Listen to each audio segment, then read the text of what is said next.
अपने जीवन से मैं त्रस्त हूँ, बहुत त्रस्त। त्रस्त मतलब परेशान। मैं अपने जीवन से मैं त्रस्त हूँ, बहुत त्रस्त। इतना त्रस्त कि मैं नहीं चाहता हूँ पुनर्जन्म पर भरोसा करना। मैं चाहता हूँ यह जिंदगी आखिरी हो।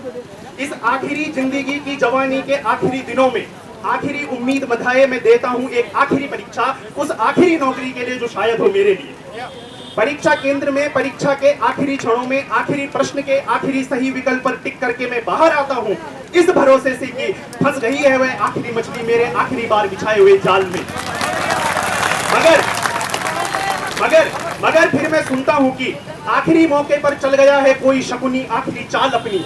उसने फेंक दिया है पैसों से भरा पासा अपना, जिसके हर फलक पर है 6 ही 6। उसने खोल दी है अपनी आखिरी गोटी, उसने खोल दी है अपनी आखिरी गोटी भी, और मैं अपनी चारों गोटियों के साथ हूँ, अभी भी उसी दशा में था जिस दशा में मैं खेल शुरू होने से पहले।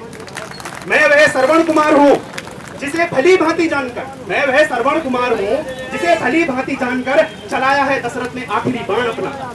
मैं वह एकलव्य हूँ जिससे छीनी जा रही है उसकी आखिरी उंगली भी। मैं वह अभिमन्यु हूँ जिसको मारने से पहले आखिरी समय में उसके सामने किया जा रहा है द्रौपदी का वस्त्रहरण एक और बार।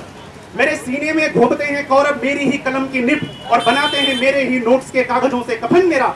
मैं मर रहा हूँ जिंदगी के पहिए के नीचे, और मरते वक्त कहना चाहता हूँ एक आखिरी बात। सुनो पांडुपुत्रों, सुनो पांडवों की सेना, इन शहरों का अजनबीपन और तुम्हारे छोटे से किराए के कमरों का अकेलापन निगल चुका है तुम्हारे कृष्ण को।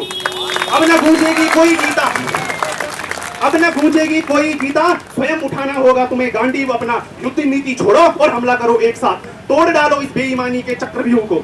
नोच डालो दुर्योधन की आंखें और कर दो कर्ण को छिन्न मस्तक। दुशासन के उन हाथों की भुजाओं को उखाड़ डालो जिनसे फाड़ा था उसने बंद पेपर के लिफाफों को। लिख डालो कुरुक्षेत्र की धरती पर लाल स्याही से आखिरी नोट्स अपने, कर डालो ज्ञान का आखिरी शंखनाद अपना, और हो जाओ उत्तीर्ण अपनी आखिरी जिंदगी की आखिरी परीक्षा की आखिरी लड़ाई में।